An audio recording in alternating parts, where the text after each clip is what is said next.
Hello everyone, welcome back to my YouTube channel. आज की class के अंदर अपन जो सर के द्वारा लल्लन टॉप क्वेश्चनों में विश्व भूगोल, पॉलिटी और हिस्ट्री से संबंधित जो क्वेश्चन करवाए गए हैं तो उनका रिवीजन करेंगे। तो इस क्लास के अंदर आपके एक साथ में 3 सब्जेक्ट हैं, उनका रिवीजन हो जाएगा। तो वेरी इंपॉर्टेंट क्लास होने वाली है ये। तो देखते हैं क्वेश्चन नंबर 1 को। तो पहले देखते हैं विश्व भूगोल के बारे में। तो विश्व भूगोल की जो प्रमुख चोटियां हैं उनको देखते हैं। माउंट किलिमंजारो कहाँ पे है? तो अफ्रीका महाद्वीप के अंदर ही, तंजानिया के अंदर है। विंसर मासिप है, ये अंटार्कटिका की सबसे ऊंची चोटी है। माउंट एवरेस्ट विश्व की सबसे ऊंची चोटी है और ये नेपाल के अंदर है। माउंट कोशियोस्को ये ऑस्ट्रेलिया की सबसे ऊंची चोटी है।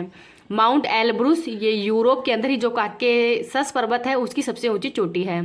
माउंट मैकिनले या माउंट डेनाली है, ये उत्तरी अमेरिका की सबसे ऊंची चोटी है।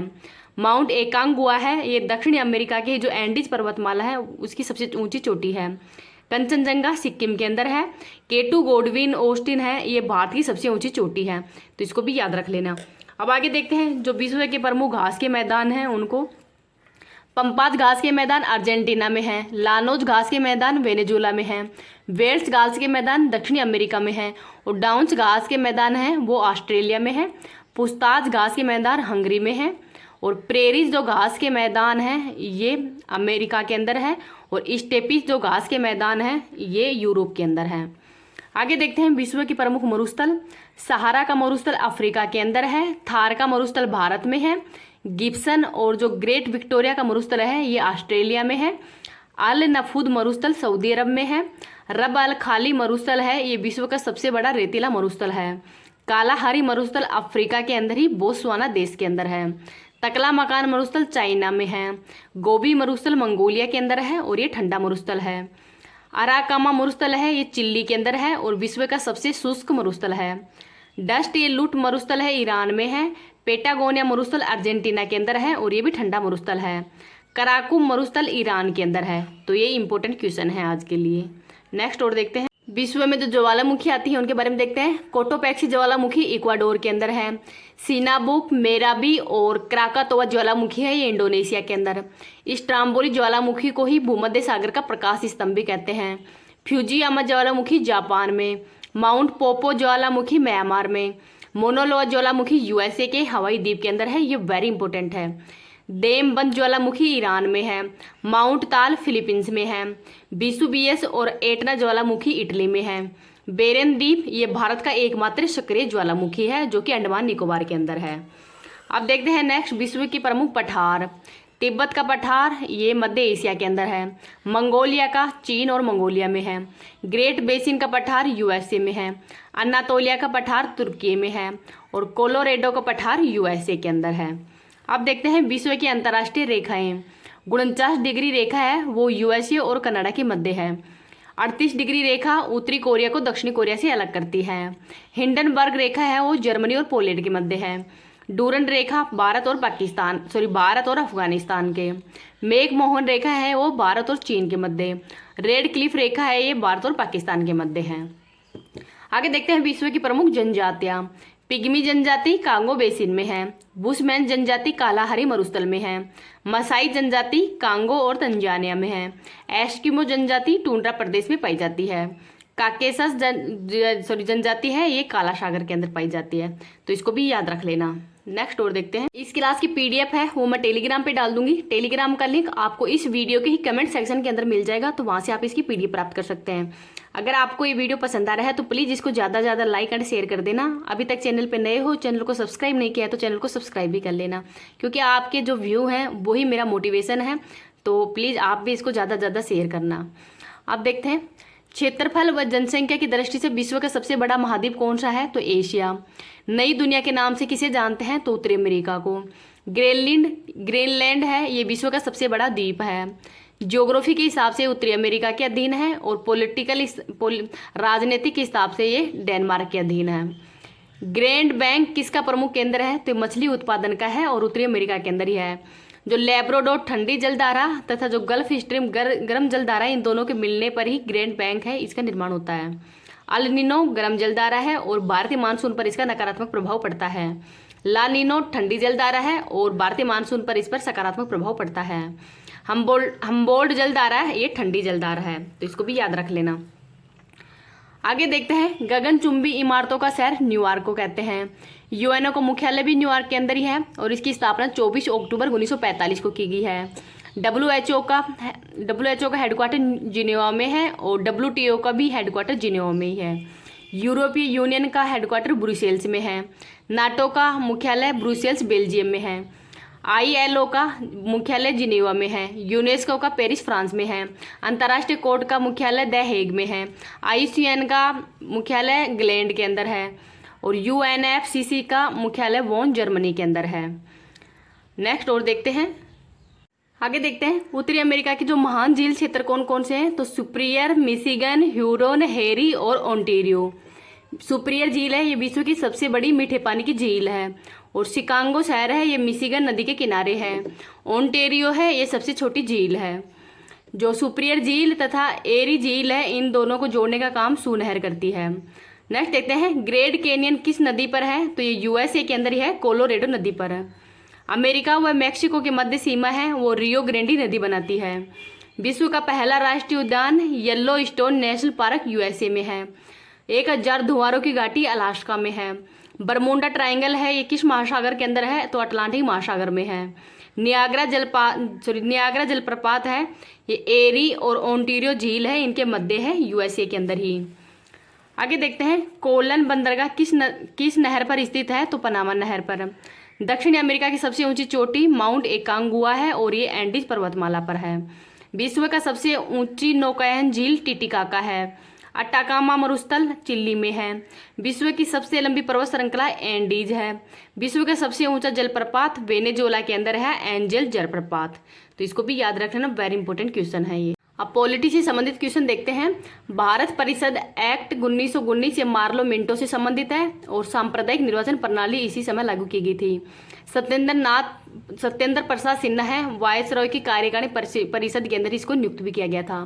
भारत शासन अधिनियम 1919 मॉन्टेग्यू चेम्सफोर्ड सुधार के लिए है और प्रांतों के अंदर द्वैध शासन प्रणाली लागू की गई थी। लोक सेवा आयोग का गठन किया गया था और महिलाओं को मत देने का अधिकार भी दिया गया था। स्वतंत्र भारत के विधि आयोग के प्रथम अध्यक्ष कौन थे। तो एमसी सीतलवाड़। और वर्तमान में कौन है। तो ऋतुराज अवस्थी हैं, 22वें नंबर के। कैबिनेट मिशन मार्च 1946 में आया था और इसमें पैथिक लॉरेंस अध्यक्ष थे, अलेक्जेंडर और क्रिप्स थे। संविधान सभा की पहली बैठक 9 दिसंबर 1946 को हुई थी और अस्थायी अध्यक्ष है वो सच्चिदानंद सिन्हा बने थे। उद्देश्य प्रस्ताव है वो 13 दिसंबर 1946 को पेश किया था पंडित जवाहरलाल नेहरू के द्वारा ही और इसको पारित किया गया था 22 जनवरी 1947 को। राष्ट्रीय ध्वज को 22 जुलाई 1947 को अपनाया गया था और राष्ट्रीय गान को 24 जनवरी 1950 को। आगे देखते हैं, प्रारूप समिति का गठन है वो 29 अगस्त 1947 को किया गया था और इसमें 1+6 सदस्य हैं।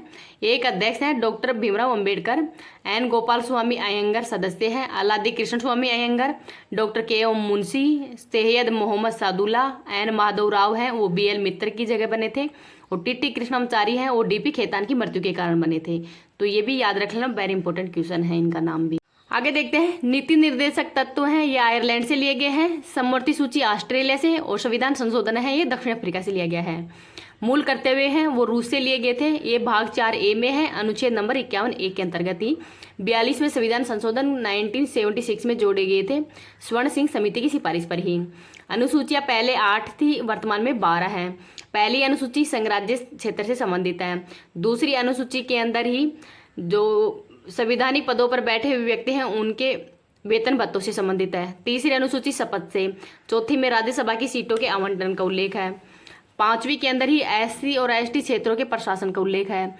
6ठी अनुसूची में असम, मेघालय, त्रिपुरा और मिजोरम राज्यों से संबंधित प्रशासनिक उल्लेख है। 7वीं के अंदर ही संघ सूची, राज्य सूची और समवर्ती सूची से। 8वीं के अंदर भाषाओं का उल्लेख है। 9वीं अनुसूची भू सुधार से संबंधित है। 10वीं दल बदल से संबंधित है। 52वां संविधान संशोधन 1985 में जोड़ा गया था। 11वीं अनुसूची पंचायती राज से संबंधित है। 73वां संविधान संशोधन। 12वीं नगरपालिका से संबंधित है। 74वां संविधान संशोधन से अब आगे देखते हैं, केशवानंद भारती केस ये 24 अप्रैल 1973 को हुआ था। प्रस्तावना को संविधान का भाग इसी के अंतर्गत माना गया था। 13 जजों की पीठ है वो बैठी थी और 42वां संविधान संशोधन 1976 के अंदर ही पंथ निरपेक्षता, समाजवाद और अखंडता शब्दों को जोड़ा गया था प्रस्तावना में। स्वतंत्र भारत के पहले मंत्रिमंडल के अंदर महिला सदस्य कौन थी। तो राजकुमारी अमृता कौर जो कि स्वास्थ्य मंत्री थी। क्रिप्स मिशन 1942 में आया था। महात्मा गांधी जी के द्वारा इसको पोस्ट डेटेड चेक भी कहा है। संविधान सभा के अंदर ही शामिल एकमात्र मुस्लिम महिला कौन है, तो बेगम एजाज रसूल है। तो इनका नाम भी याद रख लेना। आगे देखते हैं, भारतीय नागरिकों को अनुच्छेद 15, 16, 19, 29 और 30 मिले हैं, प्राप्त हैं। लोकसभा की न्यूनतम आयु 25 वर्ष, राज्यसभा की 30 वर्ष और राष्ट्रपति उपराष्ट्रपति की 35 वर्ष है। मतदान के अंदर ही वायु 21 से घटाकर 18 वर्ष है, वो 61वें संविधान संशोधन के तहत की गई है। निःशुल्क विधिक सहायता है, वो अनुच्छेद नंबर 39A में उल्लेख है। संयुक्त बैठक का उल्लेख अनुच्छेद नंबर 108 में है। धन विधेयक व संविधान संशोधन के समय संयुक्त बैठक का आयोजन नहीं किया जाता है। और जो संविधान संशोधन है इसका उल्लेख अनुच्छेद नंबर 368 में किया गया है। आगे देखते हैं, उपराष्ट्रपति राज्यसभा का पदेन सभापति होता है, इसका उल्लेख अनुच्छेद नंबर 64 में किया गया है। और वर्तमान में उपराष्ट्रपति कौन है, तो जगदीप धनखड़ है। भारत के वर्तमान में महान्यायवादी कौन है, तो आर वेंकटरमणी है और अनुच्छेद नंबर 76 में उल्लेख है। राष्ट्रपति के पश्चात पर्यंत ये अपने पद पर बने रहते हैं। महाधिवक्ता का उल्लेख अनुच्छेद नंबर 165 में है।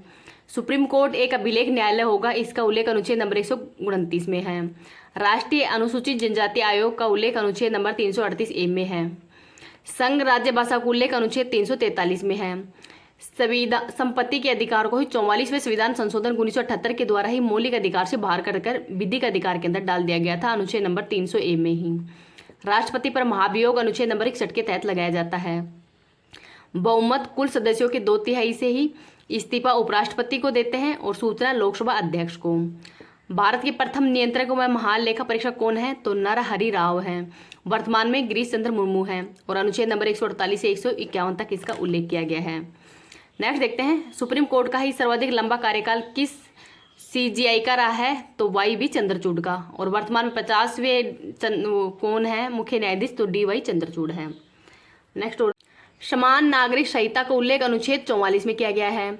भारत के वर्तमान में हाईकोर्ट कितने हैं, तो 25 है और 25वां अमरावती है। सुप्रीम कोर्ट के CJI को शपथ कौन दिलाता है, तो राज्यपाल और कार्यकाल 62 वर्ष होता है। सुप्रीम कोर्ट के मुख्य न्यायाधीश को शपथ राष्ट्रपति दिलाता है और कार्यकाल 65 वर्ष होता है। राज्य पुनर्गठन आयोग का अध्यक्ष फजल अली था। 7वें संविधान संशोधन 1956 के अंतर्गत ही जोड़ा गया था। नीति आयोग और अंतर्राज्य परिषद राष्ट्रीय विकास परिषद के अध्यक्ष प्रधानमंत्री होते हैं। UPSC CAG मुख्य निर्वाचन आयुक्त का कार्यकाल 6 वर्ष या 65 वर्ष, जो भी पहले हो। विधान परिषद ये 6 राज्यों के अंदर ही है, तेलंगाना है, मध्य प्रदेश है, बिहार, महाराष्ट्र, मध्य प्रदेश में नहीं है, उत्तर प्रदेश, बिहार, महाराष्ट्र, कर्नाटक, आंध्र प्रदेश, इनके अंदर विधान परिषद है। नेक्स्ट देखते हैं, भारत के अंदर राष्ट्रीय दल कितने हैं, तो 6 हैं और नवीनतम आम आदमी पार्टी है। किन किन को हटाया गया है, तो तृणमूल कांग्रेस, CPI और NCP को हटा दिया गया है। संथालन समिति की सिफारिश पर ही केंद्रीय सतर्कता आयोग की स्थापना की गई है। लोकपाल शब्द की रचना है वो लक्ष्मीमल सिंघवी के द्वारा की गई है। और स्वीडन के अंदर ही लोकपाल को ओम्बुड्समैन के नाम से जाना जाता है। भारत के पहले लोकपाल PC घोष हैं। राष्ट्रीय महिला आयोग की पहली अध्यक्ष जयंती पटनायक हैं। राष्ट्रीय मानव अधिकार आयोग का 1993 एक्ट के तहत ये वैधानिक आयोग है और इसके अध्यक्ष हैं जस्टिस अरुण कुमार मिश्र। लोक लेखा समिति के अंदर सदस्य 22 होते हैं, लोकसभा में 15, राज्यसभा में 7। दिल्ली को राष्ट्रीय राजधानी क्षेत्र का दर्जा 69वें संविधान संशोधन के तहत ही दिया गया था।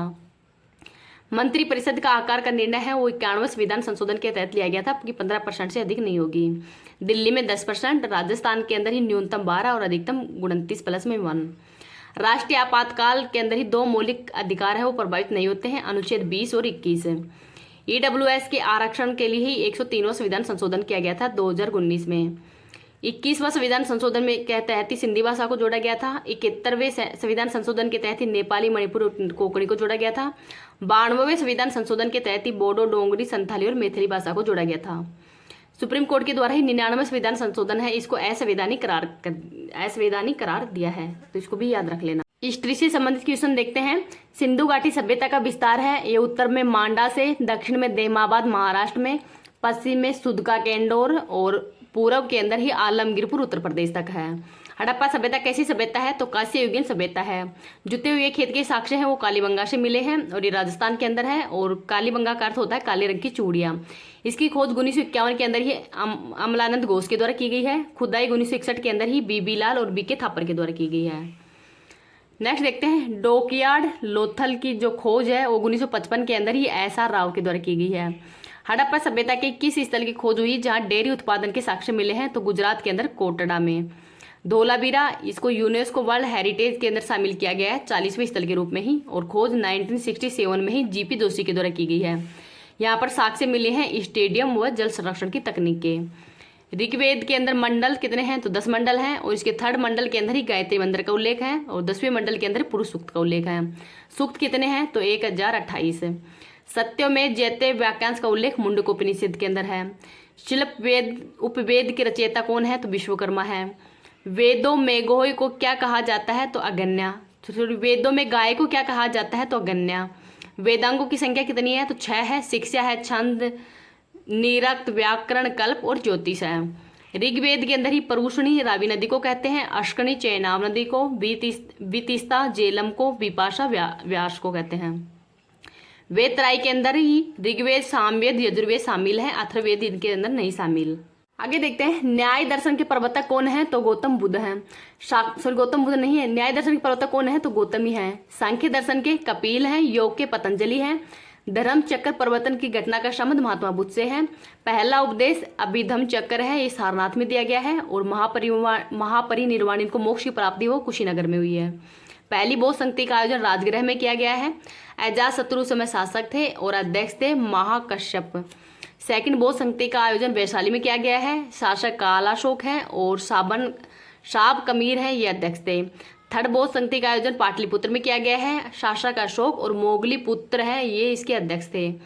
फोर्थ बौद्ध संगति का आयोजन कुंडलवन जम्मू कश्मीर में किया गया है। शासक कनिष्ठ थे और वसुमित्र हैं, ये इसके अध्यक्ष थे। जैन धर्म के अंदर ही 5 महाव्रत हैं, सत्य, अहिंसा, अस्त्य, अपरिग्रह और ब्रह्मचार्य। फर्स्ट तीर्थंकर है ऋषभदेव और 24वें तीर्थंकर है महावीर स्वामी। आगे देखते हैं, आजीवक संप्रदाय के प्रवर्तक कौन है? तो मखली पुत्र घोषाल है। मुद्रा राक्षस पुस्तक के लेखक कौन है? तो विशाख दत्त हैं। कादम्बरी के मान भट्ट हैं और बाण भट्ट की रचना है बाण भट्ट के ही हर्षवर्धन के समय बाण भट्ट थे और हर्षवर्धन की रचना है रत्नावली। इंडिका मेघस्तनीज की है। राज तरंगनी कलहण की है और किताब उल हिंद है, ये अलबरूनी की है, तो इसको भी याद रख लेना। आगे देखते हैं, भारत के सबसे पहले आने वाले व सबसे अंत में जाने वाले यूरोपियन कौन है? तो पुर्तगाली है। ब्लू वाटर पॉलिसी सर्वाधिक बल किसने दिया है? तो पुर्तगालियों के द्वारा ही। प्रिंटिंग प्रेस है, तंबाकू की खेती, गोथी कला, ये सब पुर्तगालियों के द्वारा दी गई है। बक्सर का युद्ध 1764 में हुआ है। प्लासी का युद्ध 1757 में हुआ है और इलाहाबाद की संधि है वो 1765 में हुई थी, रॉबर्ट क्लाइव के द्वारा ही। सबसे पहले सहायक संधि किसने की है? तो लॉर्ड वेलेस्ली के द्वारा की थी, हैदराबाद में ही। सहायक संधि शुरू किसने की है? तो डुप्ले के द्वारा। अवध के अंदर ही कुशासन के आधार पर ही ब्रिटिश साम्राज्य के अंदर विलय आउड्रम रिपोर्ट के आधार पर की गई है। 1857 की क्रांति के समय ही डलहौजी के समय बेगम हजरत महल कहाँ पे थी? अवध के अंदर ही। व्यापकगत नीति डलहौजी के समय ही शुरू की गई थी। बंगाल के पहले गवर्नर कौन है? तो क्लाइव हैं। बंगाल के पहले गवर्नर जनरल वारेन हेस्टिंग्स हैं। भारत के पहले गवर्नर जनरल विलियम बेंटिंग हैं। सती प्रथा को 1829 के अंदर ही राजा राम मोहन राय और विलियम बेंटिंग के प्रयासों से ही इसको बंद किया गया था। भारत के पहले वॉइसरॉय केनिंग हैं। स्थायी बंदोबस्त व्यवस्था को किसने शुरू किया है? तो कॉर्नवालिस के द्वारा। रेतवाड़ी तो रीड और मुनरो के द्वारा। महलवाड़ी होल्ट और मैकेंजी के द्वारा। पहले विधि आयोग का गठन आज़ादी से पहले मेकाले अध्यक्ष थे, आज़ादी के बाद MC सीतलवाड़ और वर्तमान के अंदर है ऋतुराज अवस्थी। समाचार पत्रों के मुक्तिदाता किसको कहते हैं? तो मेटकोप को। वर्नाकुल प्रेस एक्ट है, ये लिटन के समय लाया गया था। ना अपील ना दलील का कानून रोलेट एक्ट कहलाता है। हुड डिस्पेस का संबंध है, ये शिक्षा का मेगना कार्टा कहलाता है, डलहौजी के समय 1854 में आया था, तो इसको भी याद रख लेना। आगे देखते हैं, जनगणना कब प्रारंभ की गई थी? तो 1872 के अंदर ही मेयो के समय। 10 के आधार पर जनगणना 1881 में रिपन के समय। स्थानीय स्वशासन का जनक रिपन को कहते हैं। ओवन मेरीडिथ लिटन के समय। कांग्रेस की स्थापना डफरिन के समय हुई थी 1885 के अंदर ही। और बंगाल विभाजन है वो 1905 के अंदर हुआ था। स्वदेशी आंदोलन इसी के बंगाल विभाजन के समय शुरू हुआ था 7 अगस्त 1905 को ही। उस समय वायसरॉय थे करजन। असहयोग आंदोलन 1920 के अंदर और जेम्स फोर्ड वायसरॉय थे। सविनय अवज्ञा आंदोलन 1930 में और इरविन वायसरॉय थे। भारत छोड़ो आंदोलन 1942 में और लिन लिथगो वायसरॉय थे। रेलवे बोर्ड का गठन है वो रॉबर्टसन आयोग के सिफारिश पर की गई थी। रेल बजट और आम बजट का विलय विवेक देवरोई समिति की सिफारिश पर। सूरत अधिवेशन 1907 में। मार्ले मिंटो एक्ट 1919 का एक्ट है। लखनऊ अधिवेशन 1916 में हुआ था, अंबिका चरण मजूमदार के अध्यक्षता में ही। होम रूलिंग आंदोलन है 1916 में ही एनी बेसेंट और बाल गंगाधर तिलक के प्रयासों से शुरू किया गया था। एनी बेसेंट कांग्रेस की पहली महिला अध्यक्ष है। चंपारण सत्याग्रह है वो 1917 के अंदर ही महात्मा गांधी जी के द्वारा शुरू किया गया था, तिनकटिया प्रथा को समाप्त करने के लिए ही। रोलेक्ट एक्ट 1919 में आया था। मोन्टेग्यू चेम्सफोर्ड एक्ट 1919 का। जलियांवाला बाग हत्याकांड 13 अप्रैल 1919 को हुआ था और इसकी जांच समिति के अंदर हंटर आयोग बना था। असहयोग आंदोलन 1920 में। चोरी चोरा की घटना गोरखपुर में हुई थी 1922 में। स्वराज पार्टी का गठन 1923 के अंदर ही चित्तरंजन दास व मोतीलाल नेहरू के द्वारा किया गया था। बेलगांव अधिवेशन 1924 के अंदर हुआ था और महात्मा गांधी जी के द्वारा इसकी अध्यक्षता की गई थी। कानपुर अधिवेशन 1925 में और सरोजिनी नायडू के द्वारा इसकी अध्यक्षता की गई है। काकोरी ट्रेन डकैती 9 अगस्त 1925 को हुआ था। साइमन कमीशन 1927 के अंदर ही भारत आया था, तो इसको भी याद रख लेना। आगे देखते हैं नेहरू रिपोर्ट 1928 में। पूर्ण स्वराज की मांग 1929 के अंदर ही लाहौर अधिवेशन में की गई थी। दांडी यात्रा 1930 के अंदर ही 12 मार्च से 6 अप्रैल के मध्य साबरमती आश्रम से दांडी के। सविनय अवज्ञा आंदोलन 1930 में। गांधी इरविन समझौता 5 मार्च 1931 को। कराची अधिवेशन 1931 को ही वल्लभ भाई पटेल की अध्यक्षता में। पूना पैक्ट 1932 के अंदर ही गांधी जी और भीमराव अंबेडकर जी के मध्य। अगस्त प्रस्ताव 1940 में। भारत छोड़ो आंदोलन 9 अगस्त 1942 को हुआ था। आगे देखते हैं क्रिप्स मिशन 1942 में और इसको पोस्ट डेटेड चेक कहा महात्मा गांधी जी के द्वारा। कैबिनेट मिशन 1946 में आया था। अलेक्जेंडर क्रिप्स और पैथिक लॉरेंस। संविधान सभा की पहली बैठक 9 दिसंबर 1946 को हुई थी। सच्चिदानंद सिन्हा इसके अध्यक्ष बने थे। प्रस्तावना किसके द्वारा संविधान सभा में पेश किया गया था, तो 13 दिसंबर 1946 को ही। संविधान बनकर तैयार कब हुआ था, तो 26 नवंबर 1949 को। और भारत का संविधान कब लागू हुआ है, तो 26 जनवरी 1950 को। तो ये इंपॉर्टेंट क्वेश्चन है, इनको थोड़ा याद रख लेना।